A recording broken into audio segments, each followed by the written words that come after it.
Sure. Because we let an opportunity get away. Yeah. And they weren't. And so he swelled up like an old bullfrog and fired something back. And that's the only time I ever remember us having any kind of crosswords.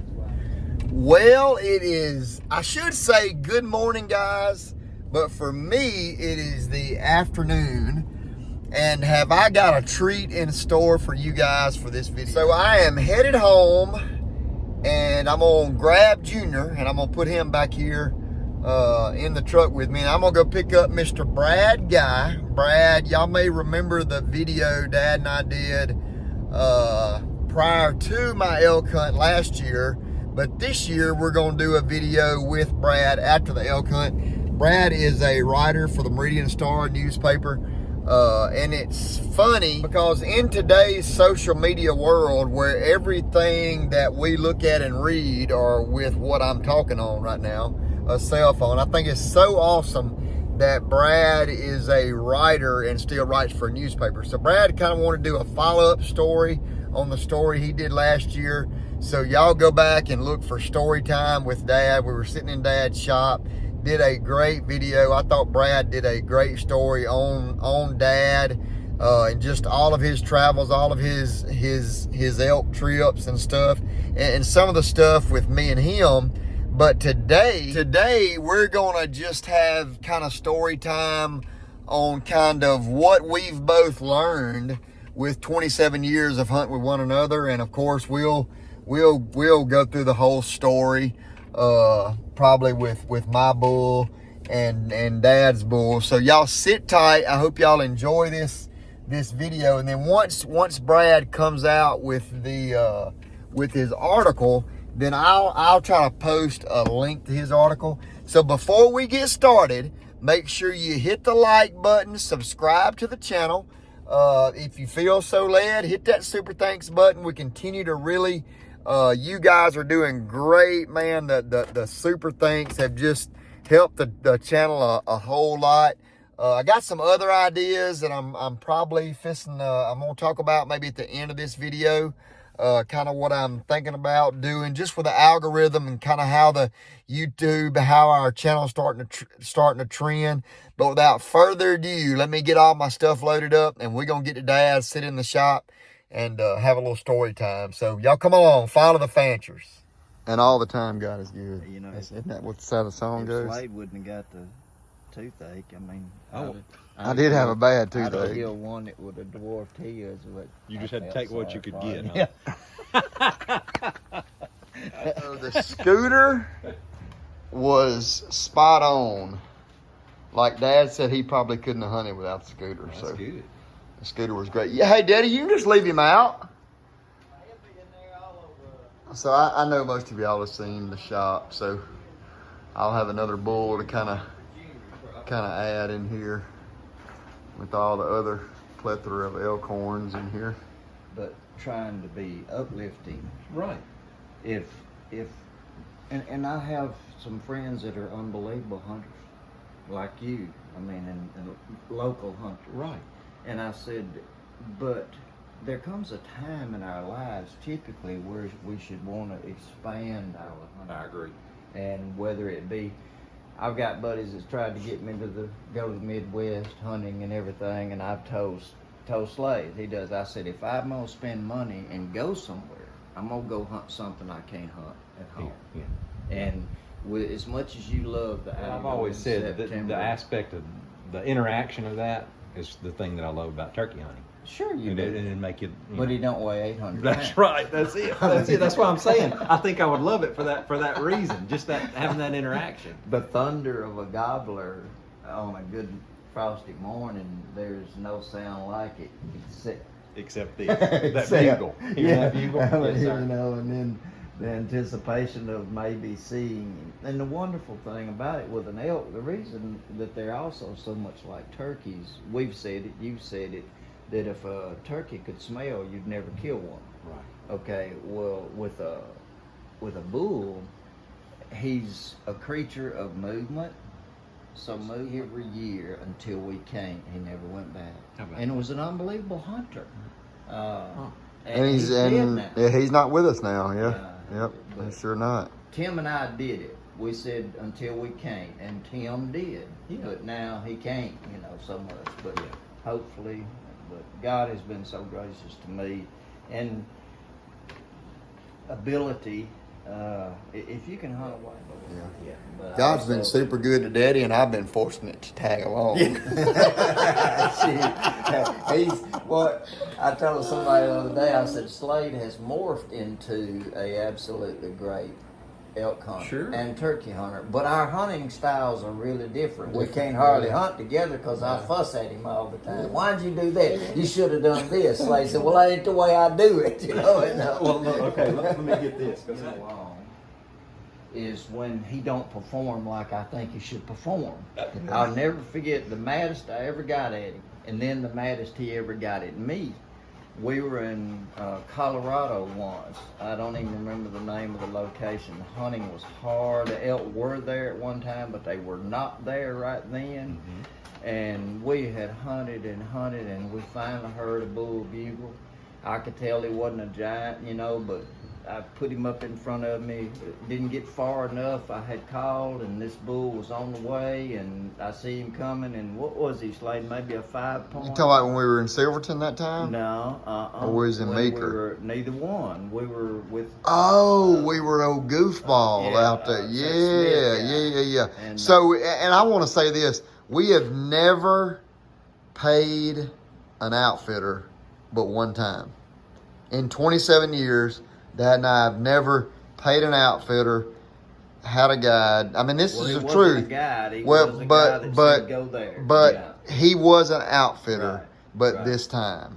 And I mean, the elk just were not there. I mean, they had been there. Yeah. There were sign everywhere. And then we got in this place and we called, and then all of a sudden this elk bugles, and we're like, what was that?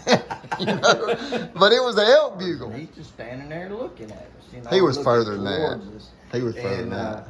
And so in a minute, he finally jigs up, and I don't remember whether he Well, was I going actually to tried to run draw or my what. bow, Is and that what it I was? had an old keeper on my rest out here, and the air, it was cold that morning, and the air flopped out of the rest Okay.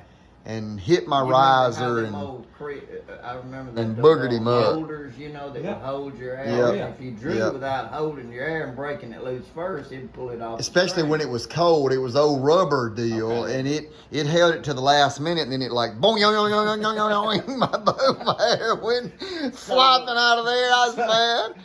The bull bugles, the bull boogers, and it's gone. And in my mind, I could have spit on him and killed him with a 22 short, Yeah. And he probably could have at that time in his And, life. So, it's quiet for a minute, and I go, Slade, what in the are you doing? Why didn't you draw your bow? And I've said it, I'm sure, really angry. One time a year. So when we only get to go out there one time a year, I'm like, man, Let's make the most of it. yeah, I gotta kill an elk. But anyway, we were out there and we were fooling with some elk, and we called some elk up, and Dad was calling, and he was, 70 or 80 yards behind me, or this, that, and the other. We were at the Salt Lick there. You may not remember it.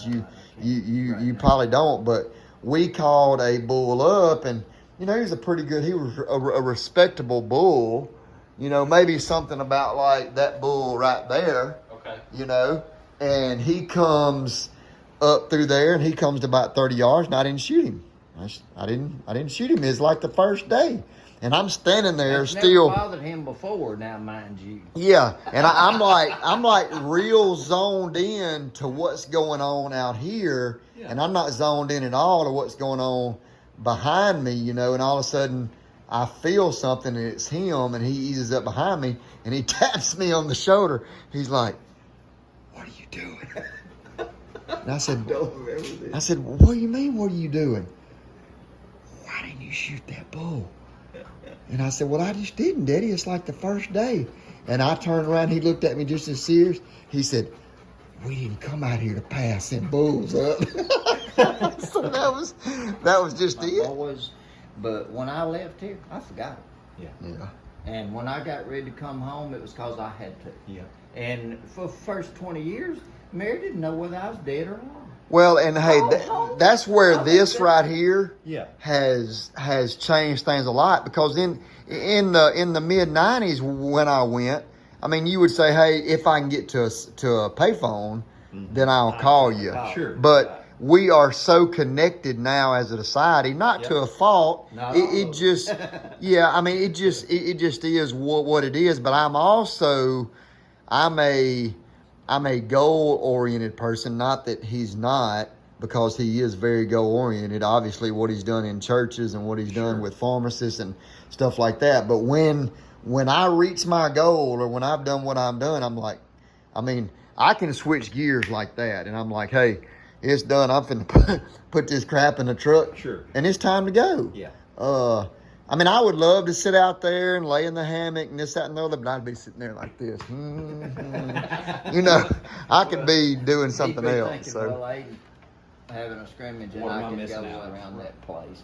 You could walk up on that rock, and it's 2,500 feet. At Royal Straight Gorge, down. yeah, Yeah. it I mean, is. Yeah. If you slip, use You're done, history. yeah. Now there's fences around it and everything, you know. But I remember I wanted Slade to see it, you know, and we went out there and went into Royal Gorge, and I mean, all the time I'm saying, look at this, look at that. He'd say, let's go, let's go, let's Yeah. go, let's go.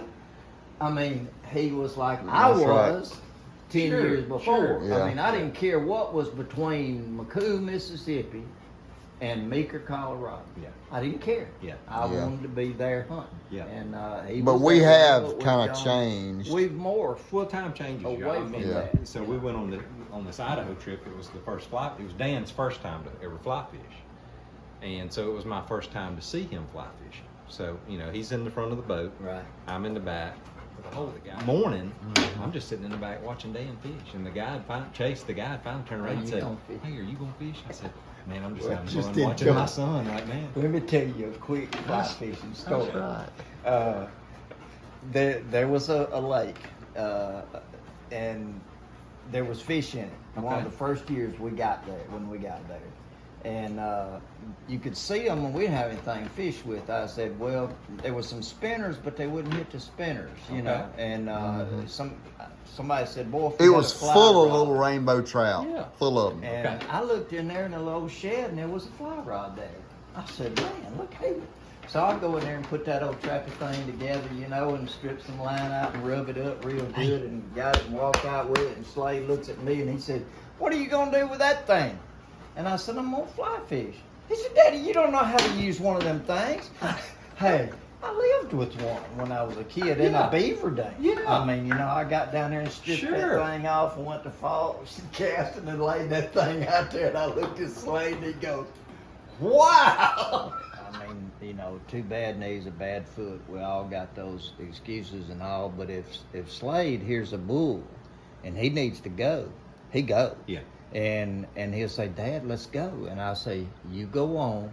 I'll be there. right, You know, right. I may be there in 30 minutes, Sure. but I'll get there. Right. And that's the difference in the way we hunt, which is, you know, that's a message that people need to get. I got it every year, buddies. You know, I want to go. I want to go. I want to go. And I just look at them and say, you need to lose 70 pounds first. Sure. Sure. I mean, because if you're not in shape, then all you're going to do is go. Mhm. I mean, you ain't going to do nothing. Yeah, And there's nothing wrong with that scenario. Sure. Because it is somewhat of a new experience for you. But if you're going to spend the time and the money, why not spend 5 more months getting your ready. body and Sure. ready? And that way it prolongs your hunt, as Slade says. It makes it more enjoyable, and it also makes you capable of doing what may need to be done. Sure. Now, right now, even dressing a bull, you know, if I had a bull, tag hunter maybe. And YouTube hunters Right. and COVID. It's different. You got, and I told this really good friend that I sort of trained, and he's a pro shooter. But I told him every year for the last 3 years, he's 20, he just turned 20, he's never been yet. When he's 17, I'm going next year, I'm going next year, I'm going next year. The other day, he was talking, he called me about stringing his short string, his bow or something. He said, Brother Phil, next year I'm going. I said, no, you ain't. If it was a real priority, you'd already be there. That's true. I mean, when I went, I said, I never, you know, I didn't know a single person had ever been west of the Mississippi River.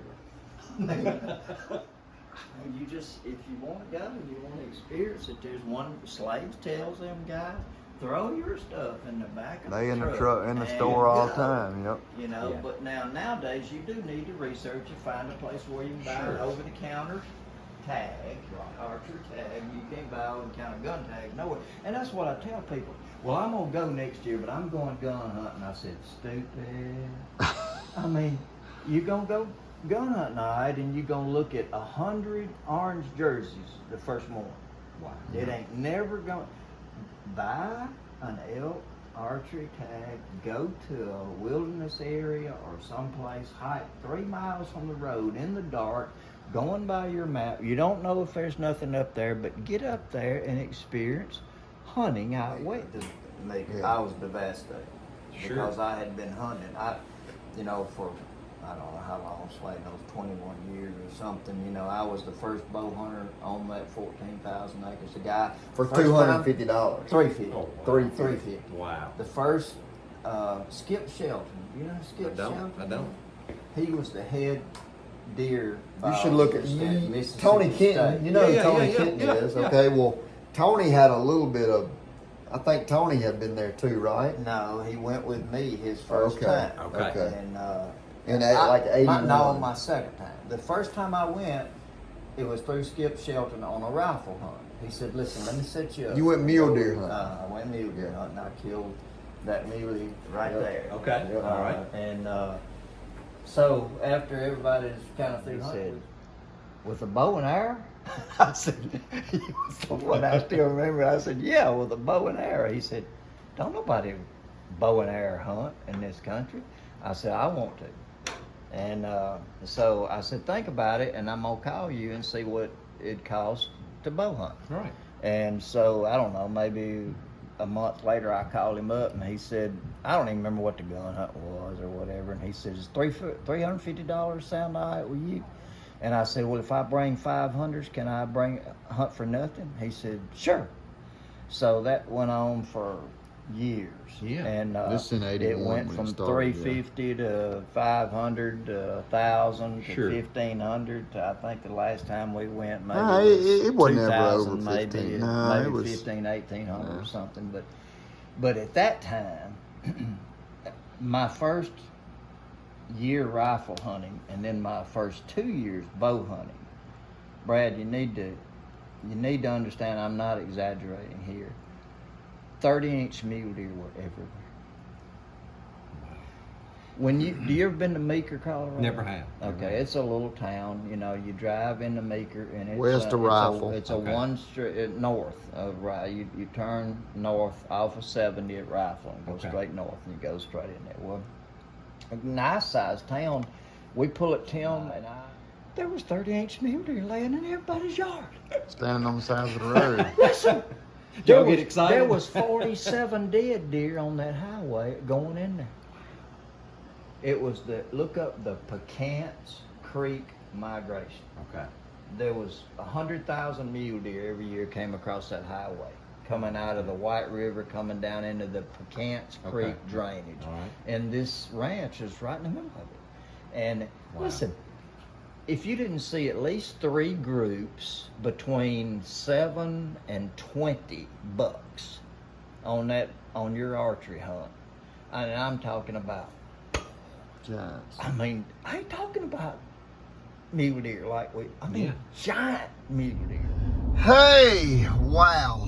So, how good was that, guys? I mean, I am very biased because I love my dad and he just means a ton to me. But when we get in these kind of settings and with the situations right, just all the stories that just start, they just fill your mind up. They spill from dad. Same with me too. After 27 years, I cherish those stories. I want to tell each of you too.